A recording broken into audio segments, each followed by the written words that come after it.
For those of you that don't recognize me from the Christmas card, I'm Jenna, and I'm Cindy's younger sister. To be a bit more precise, Cindy and I are only a year and 13 days apart. Needless to say, being her maid of honor was basically my birthright. So much so that Cindy never even formally asked me to be her maid of honor. So hopefully you weren't looking to make any last-minute substitutions. You know, I'm really happy to be here today for a couple of reasons. Firstly, I'm very happy to preside over the only 5 minutes of the day that my mother couldn't plan.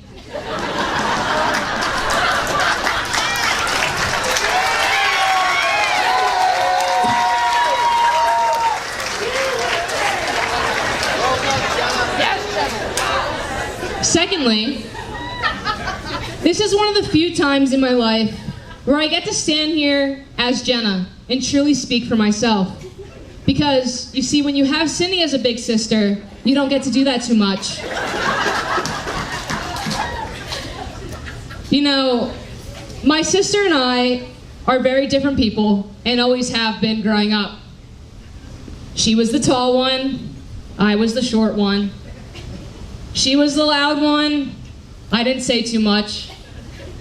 I trained all summer long for field hockey preseason, and Cindy showed up completely out of shape to slum her 9-minute and 13-second timed mile, and yet still managed to make first team all-conference. Despite our differences, growing up, we did everything together. Cindy played field hockey and basketball, so I played field hockey and basketball. Cindy was a majorette in the marching band, so I joined the marching band as a drummer. Cindy worked as a server at the Hamilton Kitchen and Bar, so I applied to work there as well. We spent our summers playing travel basketball and being the hot shot kids at the Tracy Sear girls basketball camp. Between me and my backwards orange hat and Cindy's rec spec goggles and full mouth of braces, nothing was stopping us.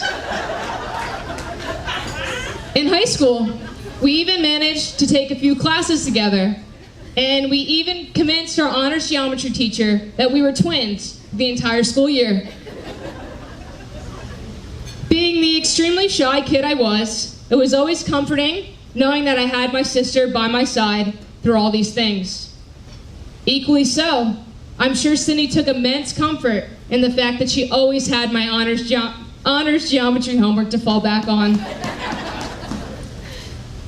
Having Cindy as my sister also had its perks, and I rode her coattails in a lot of ways. Like the time Cindy baked chocolate chip cookies for the school police officer and convinced him to give us a front row parking spot. Mind you, the wait list was months long, and it was nearly impossible to get one. She also always managed to convince the cranky chefs at the Hamilton to cook us full meals at the end of our shifts. Without her, I couldn't finesse a French fry. I don't think anyone's surprised that we're here today, Cindy being the ripe age of 24, getting married. After all, if you know Cindy, you know she's been on a very diligent quest to find her husband her entire life. On her senior night for the Southern Lehigh girls basketball team, Cindy listed the following as her future plans. I plan to attend Arcadia University and major in special education. Then, I plan on meeting the man of my dreams, falling in love, and living happily ever after.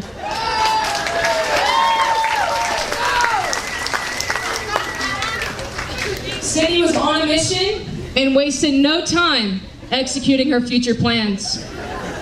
On her first day of college at Arcadia, Cindy met Evan, and the rest was history.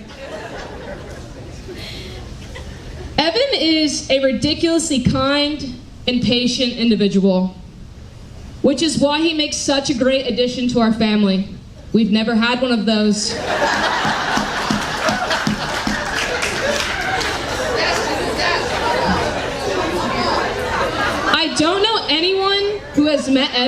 and ever had a bad thing to say about him. To know Evan is to love him. There's a lot to admire about Evan: his work ethic, humility, and his rare ability to stay calm, cool, and collected in every situation, especially around my chaotic family. Evan has seamlessly integrated himself into our family. One Hamilton happy hour at a time, Evan quickly became one of my dad's closest drinking buddies. On the other hand, Jack and Evan quickly bonded over the shared trauma of being a Philadelphia 76ers fan. Tracy and Evan quickly hit it off from a basketball standpoint, and Tracy enjoyed nothing more than getting to watch Cindy and Evan at their doubleheader Arcadia basketball games. And probably most to my surprise, Evan has taken on a quite impressive and endearing role in my brother Luke's life. With Cindy and Evan's new house, Luke will now spend days at a time at their place, and oftentimes Evan babysits Luke all by himself. Luke and Evan love spending time with one another, so they get to play their favorite game, the quiet game.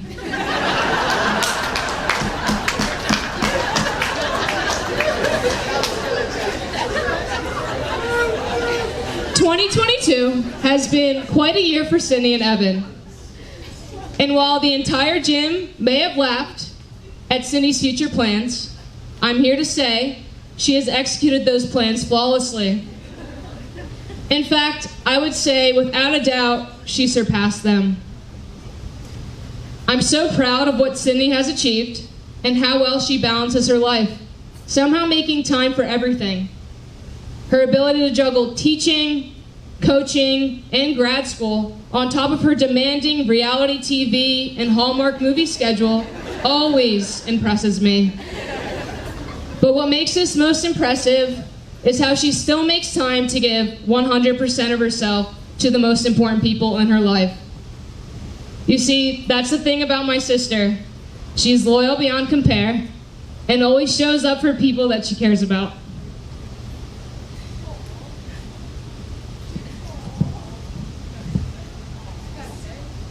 Over the years, there's no one that has had my back more than Cindy has.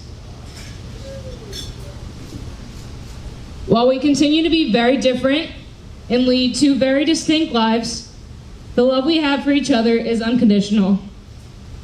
You truly are not only my sister, but my best friend. And for that, I am forever grateful. Evan, even though today you are officially my brother-in-law, I want you to know I've thought of you as a big brother long before this wedding day. Equally so, I'm sure you've always thought of me as the annoying, pesky younger sister you never had. Cindy and Evan, I'm so glad you two found each other.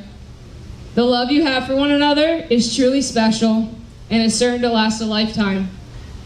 I wish you a marriage filled with endless memories of doing the simple things you love the most: McDonald's dates, weekly tennis matchups, and feeding carrots to Hoppy, Evan's backyard rabbit. To close things out, I received a text from Cindy a few years back, and I saved it for this very moment. It goes like this: as I lay here with Evan, and he eats his 6 leftover breadsticks from Olive Garden, and I eat my barbecue baked Lay's chips, and we are together watching basketball, I realize I have found my soulmate. Sydney, yes you have. Let's all raise a glass if you have anything left in them, and cheers to the Sloans. Good job, Jenna! Nice job, Jenna! Give it up. Give it up.